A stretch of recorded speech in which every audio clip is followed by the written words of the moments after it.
एक बीजेडी विधायक को खींच के जो लेने का बीजेपी वाले प्रयास कर रहे थे, किस आधार पे कर रहे थे? ये तो बीजेडी के विधायक हैं, बीजेडी के विधायक दो तीन मिलके जा रहे थे वोट देने, उनको खींच के लेने का मतलब क्या है? विधानसभा परिषद में इधर किडनैप करने की कोशिश कर रहे थे या और कुछ था? तो ये चीज तो खुद स्पष्ट करे, जो खींचने गए थे वो बीजेपी का थे, तो क्या कारण था? हॉर्स ट्रेडिंग निश्चित रूप से कहीं ना कहीं हम लोग को अंदेशा लग रहा है और अच्छा तरीके से किए हैं। बाकी अत्यंत दुख का घटना है कि जैसा डेमोक्रेटिक सेटअप में सब अपना मान ईमान बेच के किसी ने स्टेटमेंट दे रहे हैं, पिताजी का नाम रोशन करने के लिए आए हैं। क्या करने के लिए आए हैं? अरे लोगों के लिए आए हैं, लोग आपको वोट दिए हैं, पिताजी का नाम रोशन करना था और कुछ कीजिए। यहाँ ये सब ड्रामा करने की जरूरत नहीं है।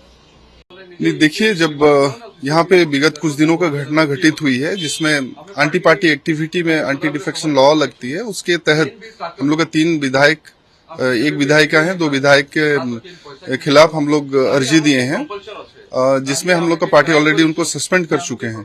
तो 2 के खिलाफ हम लोग ऑलरेडी दिए माननीय स्पीकर महोदय को कि इनको एंटी डिफेक्शन लॉ के तहत जो पहले जो शरद यादव का केस हुआ था, ऐसे ही इनको उनका सीट को रद्द किया जाए, उसके लिए दिए हैं। और उसमें स्पीकर महोदय को दिए हैं, ताकि जो प्रोसीजर है स्पीकर महोदय विचार करेंगे, वो कुछ ना कुछ डिसीजन देंगे। अगर डिसीजन सही हम लोग को नहीं लगेगा, हम लोग फिर कोर्ट जा सकते हैं, ये प्रोविजन है।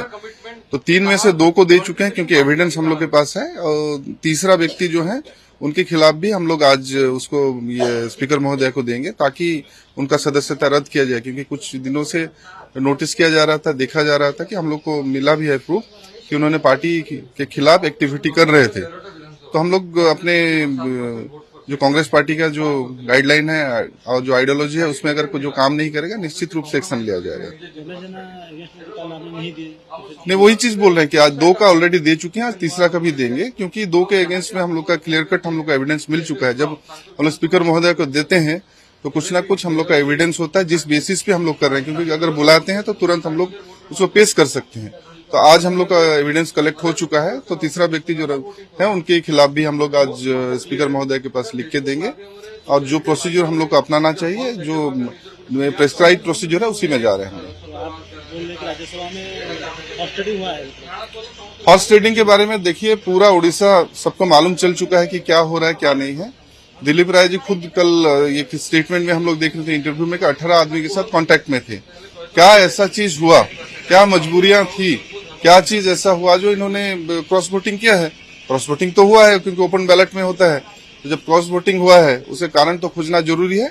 और उसके साथ साथ जो 2-3 घटनाएं घटित हुई है, जैसे मैं पहले भी बोला हूं, बैंगलोर में जो घटना घटित हुई है, वो पूरा दर्शाता है कि ब्लैंक चेक लेके जाना, विधायक लोगों को कांटेक्ट करना और बाकी इनका जो मैनेजर ऑफ मेफेयर को कांटेक्ट करना, तो उसमें हॉर्स ट्रेडिंग की बात है।